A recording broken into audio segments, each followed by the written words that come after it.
Bonjour à tous, je vous retrouve dans une nouvelle vidéo, pas comme d'habitude, ça ne sera pas un tutoriel, ça sera une FAQ.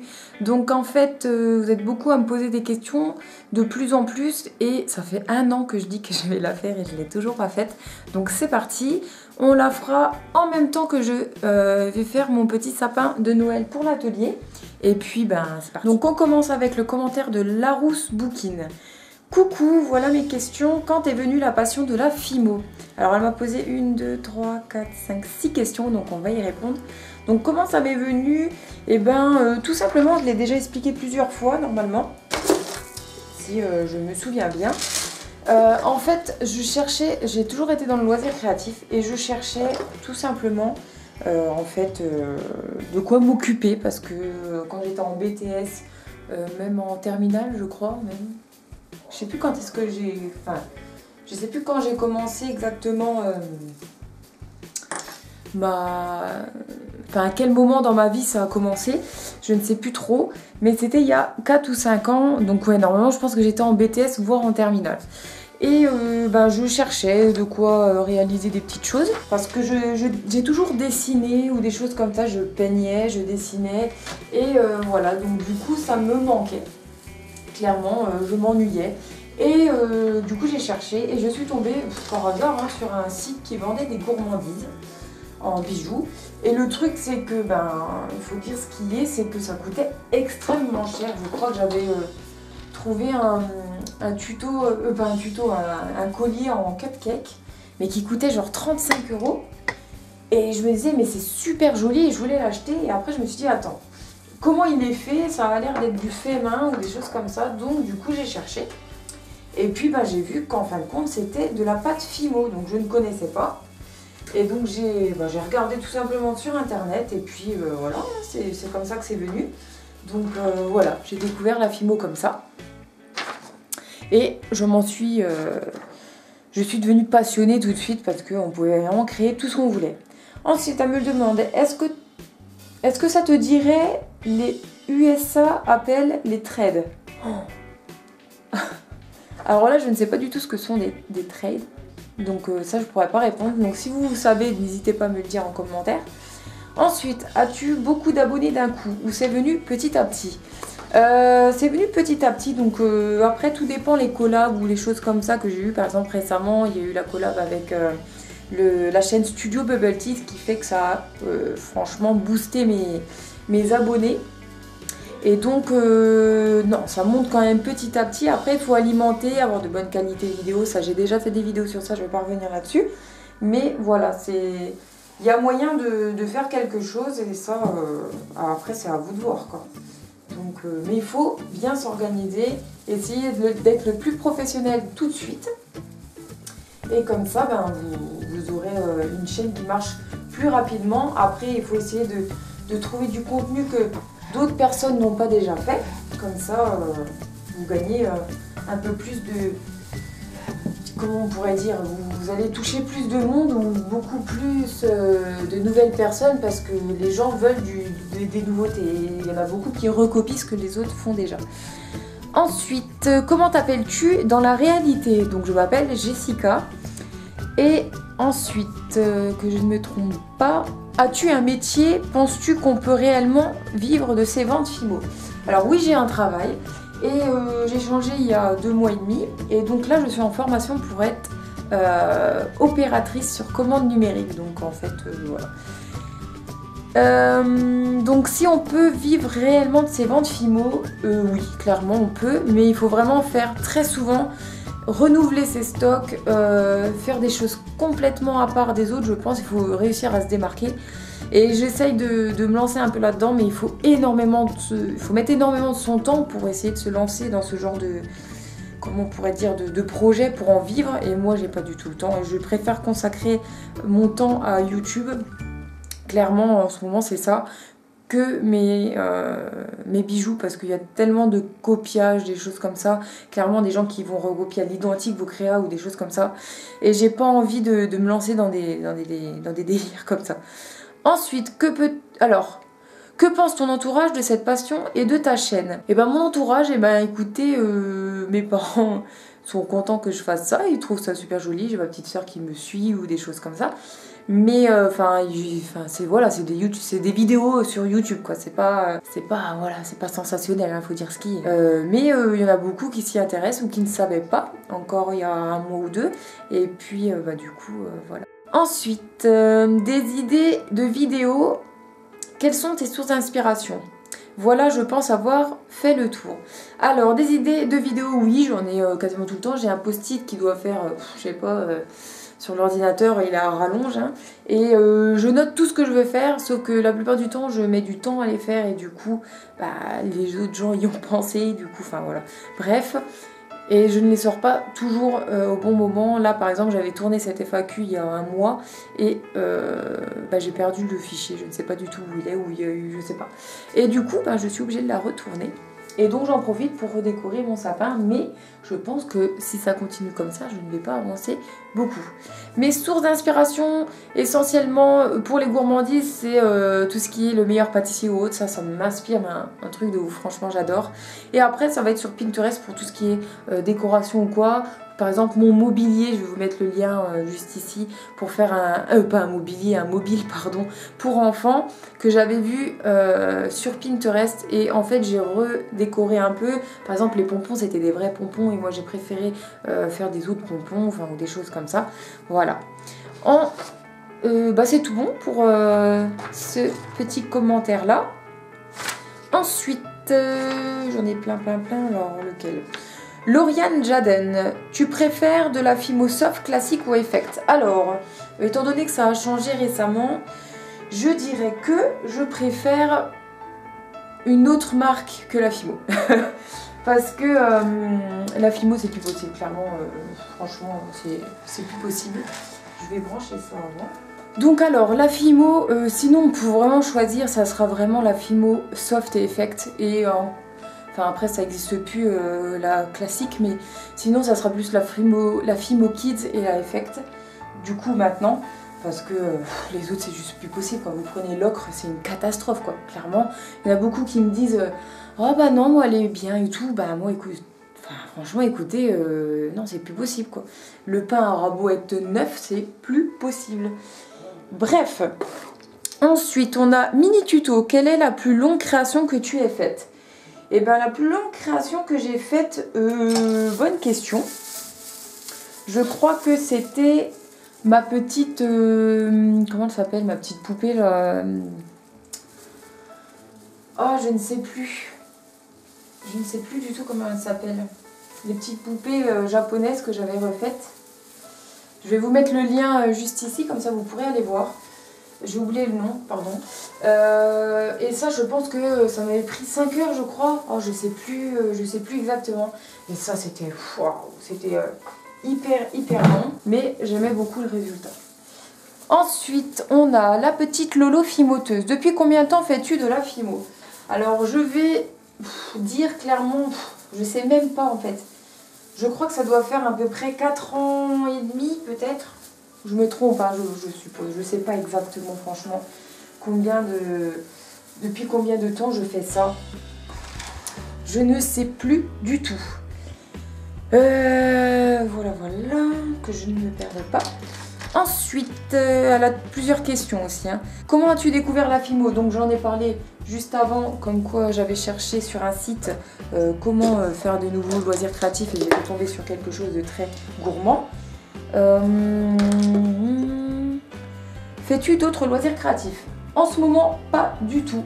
Pourquoi? Parce que j'ai pas le temps, clairement.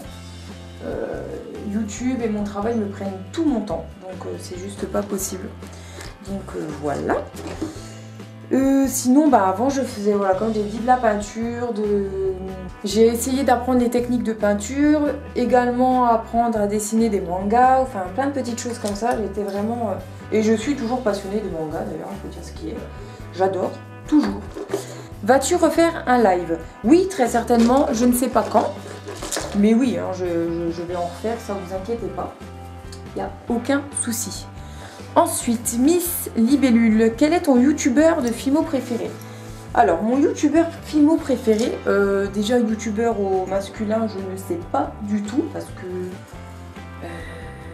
j'en connais pas. Il y en avait quelques-uns avant, mais ils ont arrêté, si je me souviens bien. Mais là, clairement, vous me posez une colle totale. YouTubeuse beauté, je dirais Sugar Charm Shop. Après les filles de la team, bien entendu, parce que bon, voilà, c'est les copines. Sinon, après, ça sera plutôt Madame Patachou. J'aime bien regarder ses tutos. Je les regarde pas tout le temps parce que je suis pas tout. Mais j'aime bien comment elle réalise ses tutos parce que je trouve que ça s'apparente quand même beaucoup à Sugar Charm Shop. Et voilà, j'apprécie son travail. Ensuite, acceptes-tu d'être partenaire lors d'un concours? Eh ben oui, je suis en partenariat là justement avec pas avec un concours YouTube, mais plutôt avec une page Facebook sur le thème d'Harry Potter. Comme vous savez, j'ai fait toute une semaine Harry Potter avec la team et donc voilà, je vais faire gagner certaines choses pour le concours de cette page. Donc tout ça, je vous le mettrai en barre d'infos. Ensuite, quel est ton prochain tuto? Mon prochain tuto, je ne l'ai pas décidé. Donc déjà, il y a ceux de YesWeCraft qui sont programmés, ça c'est sûr. Mais le prochain tuto, je vais voir ce que j'ai déjà de filmé. Parce que je crois que c'était un tuto sur une collab. Donc ça, j'en dis pas plus. Et j'en dis pas plus, voilà. Ensuite, une nouvelle personne, Choi Ami. Alors c'est Choi Ami, je sais pas si ça se dit comme ça. Salut, j'ai 13 ans et je suis kawaii ou kawaii, hein, ça dépend comment vous dites. Donc je voudrais savoir ton adresse pour t'envoyer des cartes, des trucs pour te remercier de toutes tes vidéos. Oh, c'est trop mignon. Et ben si vous voulez m'envoyer des choses, vous allez sur mon site internet et vous avez mon adresse tout simplement. Donc il n'y a aucun souci. Après, ne vous ruinez pas, hein, c'est pas forcément utile. Mais je serais ravie de recevoir des petits courriers de votre part. Sinon je vous mettrai quand même mon adresse en barre d'infos. Et voilà. Donc du coup, ensuite... Mademoiselle Sweetie, comment as-tu fait ton intro? Ah, alors mon intro, j'ai fait déjà une vidéo sur ça. C'est une intro qui est en fait, comment dire, d'un site internet. Donc c'est IntroChamp, donc voici le lien juste ici. Et c'est un site qui vous permet d'acheter des intros, pas gratuits. Hein. Il y en a d'autres de gratuites, mais celles-là sont payantes, mais... je crois que c'est 7 $, donc ça vous fait du 6 € l'intro et elles sont très professionnelles. Après, celle-là, je vous avouerai que je m'en lasse, donc je vais en refaire une. Et puis, voilà. Que préfères-tu faire en Fimo? Depuis combien de temps fais-tu de la Fimo? Depuis combien de temps? J'ai dit à peu près 4 ans. Et que préfères-tu faire en Fimo? Je pense clairement les gourmandises. Il faut dire ce qui est. J'adore faire les gourmandises. Et puis bah voilà, après j'adore aussi essayer de changer un peu de style. Mais ouais, je suis plus portée sur les gourmandises. Et donc, depuis combien de temps? Ça j'ai déjà répondu. Voilà. Alors, une orientale, que fais-tu dans la vie? Donc ça j'ai répondu. En gros, je suis en train d'être formée pour être opératrice sur commande numérique. Voilà. Donc en fait, je suis sur une machine et je programme, actuellement non, je ne sais pas encore programmer, mais je fais en sorte que la machine me sorte des pièces pour les avions. Alors, ma vie en Fimo, utilises-tu de la Fimo Sculpey et de la Prémo? Alors, il faut savoir déjà aussi ça, que la Fimo c'est une marque, comme Sculpey. Donc la Fimo, c'est de la pâte polymère. Donc Sculpey, c'est de la pâte polymère. Cernite, c'est de la pâte polymère. Donc Fimo, voilà, c'est pas ça quoi. Donc Sculpey et la Prémo, oui, je commence à en utiliser. Mais depuis peu, parce que j'ai pas trop de vendeurs de Sculpey, tout simplement. Et puis, bah voilà quoi. Mais ouais, je commence à en utiliser et j'en ai eu précédemment dans mes cadeaux. Je vous mets également le lien juste ici, que vous puissiez aller voir. Et des couleurs bleues bien entendu, vu que c'est ma couleur préférée. Mais voilà. Voilà mon petit sapin, regardez, c'est trop choupi. On va rajouter des petites boules. Alors du coup, Zoé Démon... Alors, Zoé Démonstier, je pense que c'est ça. Quel âge as-tu? J'ai bientôt 25 ans. J'aurai 25 ans le 2 janvier. Quel est ton prénom? Donc, Jessica, j'ai déjà répondu à ça. Ensuite, tu vis dans un appartement ou une maison? Je vis dans un appartement pour le moment et on attend que mon chéri, en fait, ait son CDI pour faire construire. Donc, voilà. Tout simplement. As-tu des animaux? Oui, j'ai un chat donc qui me fait des boulettes. Je n'ai jamais vu ça, mais j'ai un chat que j'aime très fort. Et as-tu des enfants? Non, pas encore, mais ce que je peux vous dire, c'est que c'est en cours. Ensuite, Kevin Fernandez, combien dépenses-tu en argent par mois dans la FIMO? Alors, clairement, sans vous mentir, je pense que je dépense à peu près 100 € par mois en moyenne. Peut-être moins des fois, peut-être plus à certains moments, mais voilà, à peu près, sans vous mentir, franchement, je dois dépenser à peu près cette somme-là. Et en sachant que je dois forcément acheter un peu les nouveautés ou des choses comme ça. Après, je vous avouerai aussi que je reçois clairement, je reçois les produits, pour beaucoup de produits, je reçois gratuitement pour les tester en vidéo. Et pour faire une revue par exemple sur un tel produit ou voilà, des choses comme ça. Après, tout ce que je présente en vidéo n'est pas gratuit, hein, je tiens à le préciser aussi. Donc ne vous leurrez pas, hein. Et puis je préfère acheter aussi moi-même certaines choses. Donc voilà, ça c'est un point et c'était quasiment sûr que cette question tomberait. Mais voilà, ça veut pas dire que... Ça veut pas dire que je suis riche, hein, parce qu'il y en a, voilà, il y en a des fois ça dérive tellement que tu te demandes comment ils peuvent penser ça, mais bon bref, pas grave. Voilà, donc voilà, j'ai tout dit. Et puis voilà, je pense que c'est tout. J'ai répondu à toutes les questions à peu près, voilà, j'en ai sélectionné, j'ai pas tout répondu, mais j'en ai sélectionné quelques-unes. Donc voilà, on va finir cette petite vidéo. Et puis moi je vous retrouve très bientôt et si vous voulez me poser des questions pour que je puisse refaire une autre vidéo de ce genre, n'hésitez pas à laisser des petits commentaires. Et puis voilà, je crois que j'ai tout dit. Là je vais tourner une autre vidéo encore sur un concours. Donc le concours va arriver quelques jours après cette vidéo normalement. Je ne vous en dis pas plus. Et puis voilà tout. Donc... n'hésitez pas à laisser vos petites questions, essayez de changer de vidéo, essayez de changer de commentaires, ne pas reposer les mêmes questions bien entendu. J'espère que cette FAQ vous aura plu. En même temps, j'ai essayé de rendre un peu plus ça sympa en essayant de m'occuper ou des choses comme ça. Et voilà, j'espère que ça vous a plu. Je vous dis donc à très bientôt.